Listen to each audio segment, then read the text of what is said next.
Saat pertama kali menerima kabar mengenai kematian anaknya, Brigadir Nofriansah Yosua Huta Barat. Termasuk saat seorang polisi bernama Kombes Leonardo yang sempat melarang pihak keluarga untuk membuka peti jenazah. Kita akan simak bersama keterangan dari Samuel. Sesudah anak kami Yuni mendapatkan kabar bahwa Yosua telah meninggal dunia, langsung anak saya ini memberitakan sama kami bahwa Yosua telah meninggal dunia. Di rumah kita Yosua ini dipanggil dengan panggilan sehari-hari Prian. Jadi pada waktu anak kita ini si Yuni menerima panggilan telepon dari adiknya si Reza, dia dalam keadaan menangis. Saya pada waktu itu menanyakan, kenapa menangis kak? Langsung terus menangis, dengan terbata-bata dia mengutarakan bahwa adik meninggal pak. Adik yang mana? Adikmu di Jakarta kan 2, adik Prian pak meninggal. Langsung kami tersentak semuanya, keluarga besar yang ada di Padang Sidempuan, terutama istri saya pada saat itu langsung histeris menjerit-jerit bahwa ada kabar begitu. Sesudah begitu agak reda, kami langsung melakukan pada malam itu ke tempat makam mama saya untuk mengadakan berziarah. Sesudah kami pulang dari sana, kami berembuk keluarga di Padang Sidempuan, bahwasanya keluarga yang Sidempuan mengatakan kalau boleh dimakamkan di sana. Saya bilang sama keluarga di sana, saya tanya dulu istri saya, soalnya istri saya ini adalah yang melahirkan. Saya tanya istri saya, pada waktu itu langsung istri saya mengutarakan bahwa almarhum dimakamkan di Jambi. Pada malam itulah kami langsung bertolak ke Jambi. Tapi dengan sendirinya saya utarakan di situ bahwa saya tidak bisa untuk menyetir lagi ke Jambi. Soalnya kami berangkat dari Jambi, saya menyetir sendiri. Jadi kami mencarikan tetangga saudara saya yang di Padang Sidempuan untuk membantu kami mengantar ke Jambi, yaitu marganya marga Hasibuan, namanya saya lupa. Pada dini hari kami langsung bertolak ke Padang Sidempuan. Dengan jarak tempuh dari Padang Sidempuan ke Jambi kurang lebih 20 jam secara normal. Kami sampai di Jambi pada tanggal 9 Juli 2022 pukul 22.30. Sesudah kami sampai di komplek perumahan guru SD 74 Sungai Bahar Jambi, di halaman rumah ini sudah saya lihat begitu tenda-tenda sudah berdiri, orang yang melayat sudah begitu padat di situ. Kami masuk ke rumah, peti jenazah sudah ada di rumah.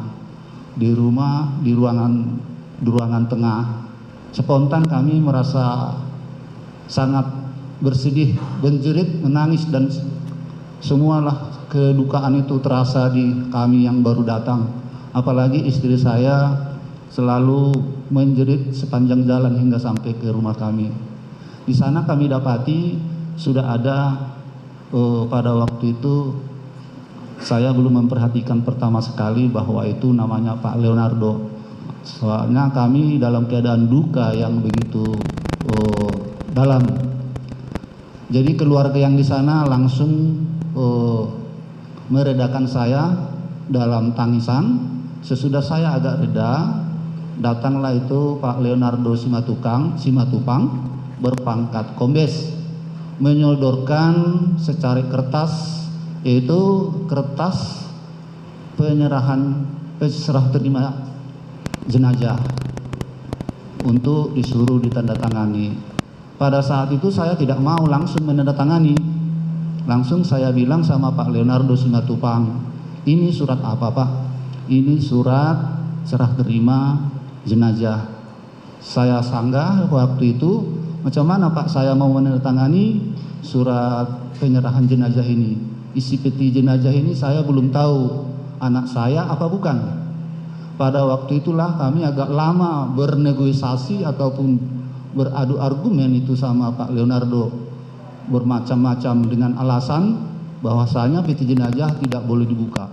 Jadi saya bilang, kalau peti jenazah tidak dibuka, Saya tidak mau menandatangani, Pak.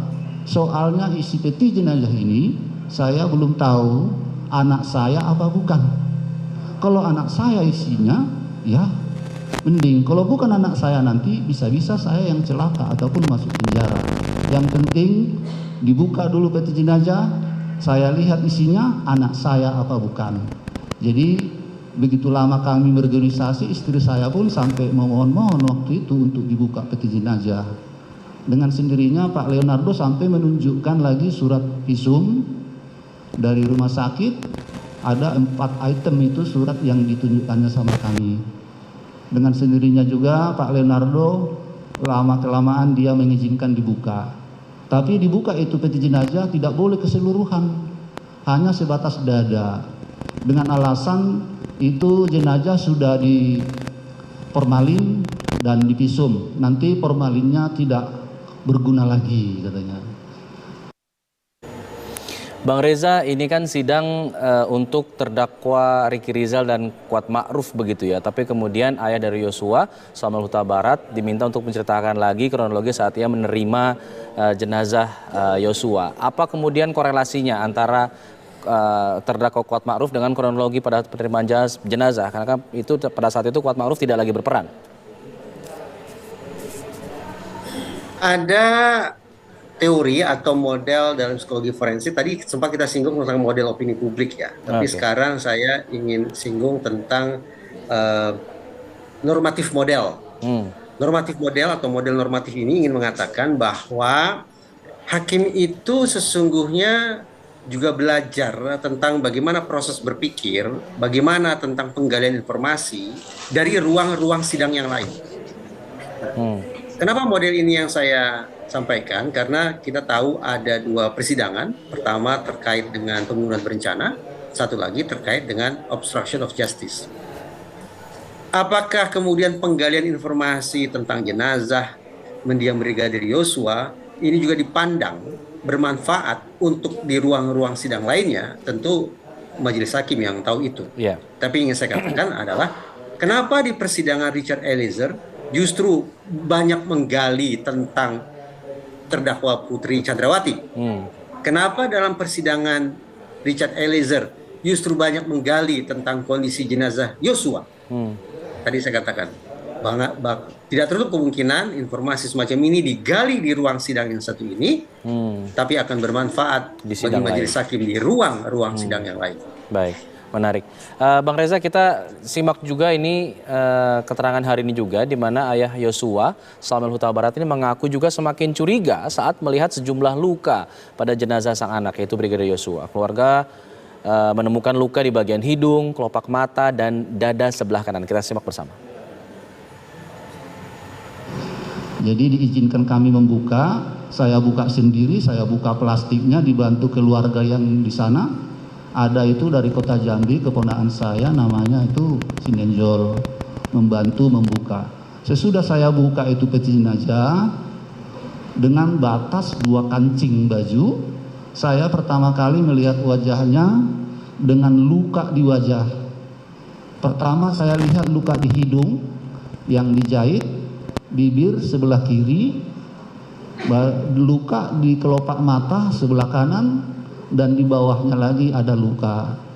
Sesudah itu saya buka kancing bajunya yang diizinkan hanya 2. Saya lihatlah luka di dada sebelah kanan. Sesudah itu saya langsung bertanya lagi itu sama Pak Leonardo, dalam keadaan nangislah kami semua keluarga besar sesudah melihat luka ini. Ini diapai anak saya. Jadi Pak Leonardo pada waktu itu masih berdiam diri lantaran melihat kami berduka. Sudah saya tutup dengan kain kasa. Sesudah saya tutup dengan kain kasa jenazah almarhum Joshua, sesudah reda semuanya yang menangis, langsung si Pak Leonardo Simatupang menanyakan kami bahwa penguburan kapan dilakukan. Saya langsung mengutarakan sama Pak Leonardo, ini kesimpulan saya tidak bisa. Saya berembuk dulu dengan marga Huta Barat yang ada di Sungai Bahar ini. Kami berembuk kesimpulan marga Huta Barat dengan saya waktu itu dimakamkan almarhum pada tanggal 11 Juli, tepatnya hari Senin, 11 Juli 2022. Sudah itu Pak Leonardo nanya, kapan Pak dikuburkan? Tanggal 11 Juli 2022, hari Senin. Jadi apalagi permintaan Bapak sama keluarga.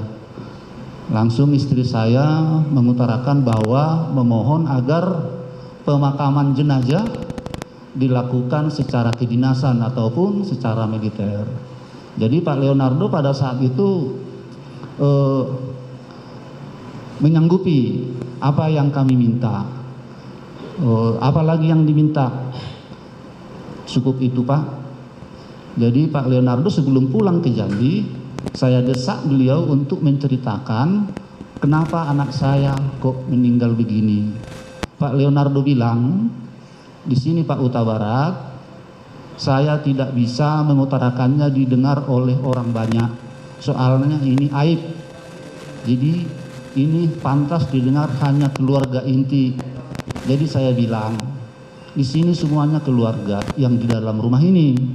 Ini semua adik ipar saya. Tolonglah Pak ceritakan disebabkan apa ini anak saya meninggal.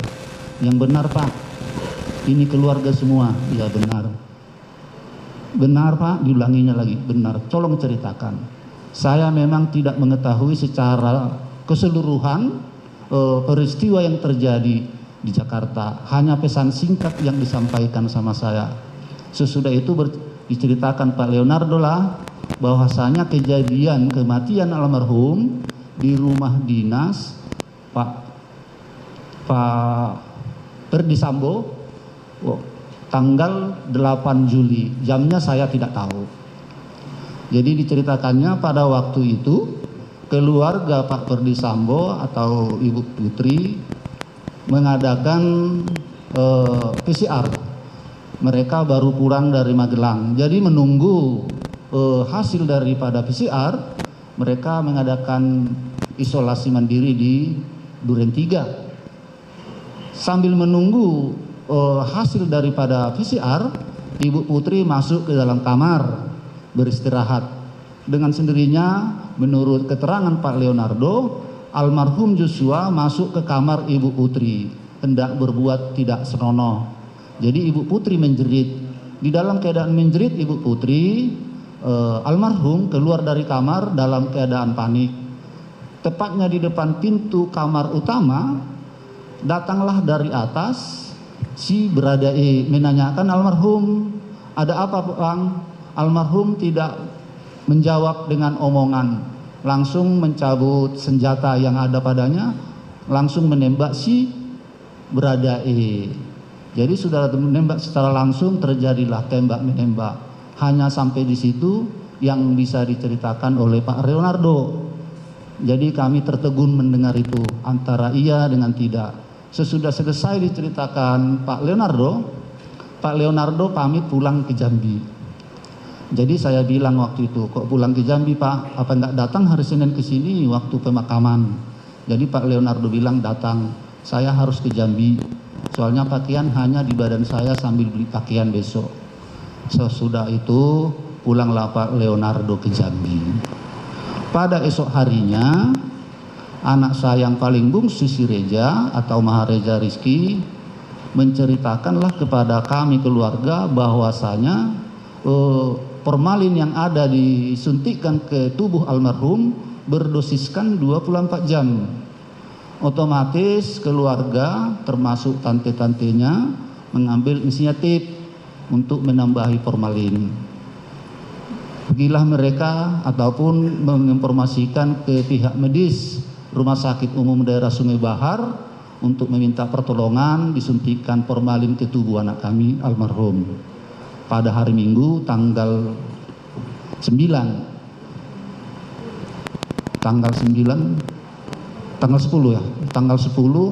pada hari Minggu. Saya waktu itu datang itu tim medis berada di luar rumah bersama dengan para pelayat. Jadi datang waktu itu si Pasar Ibu beserta Bu Nadia datang ke rumah untuk menambahkan formalin. Saya di luar, sesudah ditambah formalin, kami di luar. Waktu itu saya belum mengetahui luka-luka tambahan. Sesudah sore hari, adik saya Rohani menunjukkan foto-foto luka-luka tambahan yang ada di tubuh almarhum. Saya melihat beberapa tambahan lagi luka yang ada di tubuhnya. Sampai saya bilang sama adik ipar saya Rohani, loh masih ada tambahannya, kok bisa jadi begini.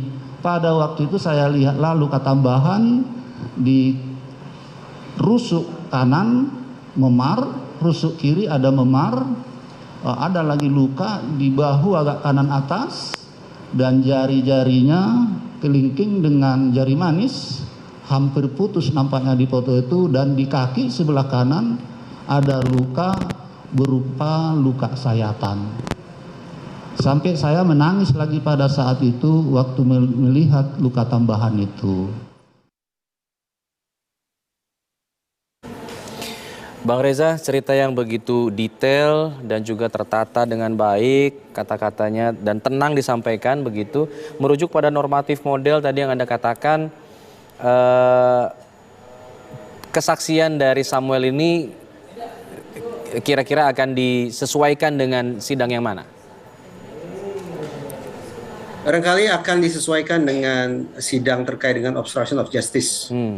Bahwa ada upaya untuk menutup-nutupi sudah terjadi tindak pidana pembunuhan terhadap mendiang Brigadir Yosua. Itu barangkali.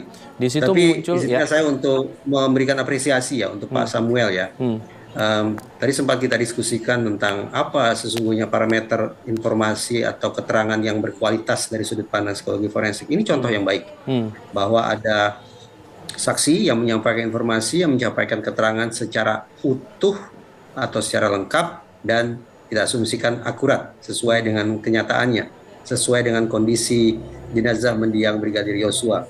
Dengan informasi atau keterangan yang berkualitas itu, maka patut kita berharap bahwa ini akan menjadi catatan yang tidak akan terabaikan oleh baik itu oleh jaksa penuntut umum, lebih-lebih lagi oleh majelis hakim. Tadi Anda katakan ini kemungkinan akan disesuaikan dengan kasus obstruction of justice. Tadi juga muncul nama Leonardo Simatupang, Kombes, yang kemudian muncul namanya. Apakah ini juga menjadi semacam kunci pembuka untuk penelusuran lebih lanjut lagi, atau memang diselesaikan dulu kasus yang obstruction of justice ini, baru kemudian jika kemudian ada tambahan baru ditambahkan? Perkiraan saya, baik di persidangan pembunuhan berencana maupun persidangan obstruction of justice, seluruh terdakwa akan memilih untuk mengeroyok terdakwa Ferdi Sambo. Bahkan juga mungkin mengeroyok terdakwa Putri Chandrawati. Kenapa? Karena tidak ada satu terdakwa pun yang ingin dipidana. Betul. Dan tidak ada satupun terdakwa yang notabene anggota kepolisian yang ingin dipecat secara tidak hormat dari institusinya. Jadi terlepas persidangan mana mendahului yang mana yang lebih duluan selesai, mana yang masih harus menunggu dan seterusnya, itu tidak terlalu penting benar. Karena menurut saya, perkiraan saya, dugaan saya, substansi apa-apa yang disampaikan oleh para terdakwa nantinya akan relatif seragam, yaitu untuk menunjukkan kepada majelis hakim, baik di ruang sidang yang satu maupun ruang sidang yang lain, bahwa perbuatan salah yang mereka lakukan sama sekali tidak bisa dilepaskan dari adanya pengaruh yang sedemikian kuat dari terdakwa Ferdi Sambo. Tampaknya itu yang akan disampaikan oleh para terdakwa. Jika kemudian Ferdi Sambo dan Putri Chandrawati menjadi sasaran empuk dari para terdakwa lain untuk istilahnya di kambing hitamkan gitu ya, dikambing hitamkan menjadi satu terdakwa utama, artinya tidak akan ada celah lagi bagi mereka berdua untuk bisa berkelit dari kasus ini. Terdakwa Ferdi Sambo dan hingga beberapa segi terdakwa Putri Chandrawati tampaknya sudah menjadi musuh bersama ya, itu perkiraan saya. Nah, apakah kemudian tanda petik keseragaman posisi para terdakwa itu akan membuat Ferdi Sambo dan Putri Chandrawati bisa berkelit atau tidak bisa berkelit? Perkiraan saya adalah tidak realistis bagi Ferdi Sambo maupun Chandrawati untuk berharap bebas murni, tidak mungkin. Tapi yang paling realistis adalah bagaimana mereka bisa mengupayakan tidak dijatuhi hukuman maksimal. Baik itu hukuman mati ataupun hukuman seumur hidup. Caranya bagaimana? caranya mereka berdua harus menemukan kambing hitam dari peristiwa ini. Bahwa pembunuhan berencana ini tidak akan terjadi andaikan tidak ada pihak yang sudah melakukan pelecehan seksual. Pembunuhan ini atau meninggalnya Brigadir Yosua tidak akan terjadi kalau tidak ada personil yang salah kaprah dalam memahami instruksi. Yang sudah mendengar kata Hajar. tembak atau kata hajar yang tidak bisa ditakar keakuratannya. Tampaknya pesan-pesan semacam itu yang akan digoreng, yang akan disodorkan oleh terdakwa Ferdy Sambo dan Putri Chandrawati dalam rangka mendapatkan peringanan sanksi nantinya. Baik, menarik. Kita akan terus pantau bagaimana jalannya sidang. Terima kasih Bang Reza Indragiri sudah berbagi analisanya bersama kami dalam Kabar Khusus hari ini. Kita mungkin nanti bisa berjumpa kembali di lain kesempatan. Terima kasih Bang Reza. Selamat siang, Assalamualaikum. Dan pemirsa, kami jeda dulu. Kabar Khusus masih akan kembali. Nanti dilanjutkan bersama rekan saya Ken Ane. Selepas jeda kami kembali sesaat lagi. Tetaplah bersama kami.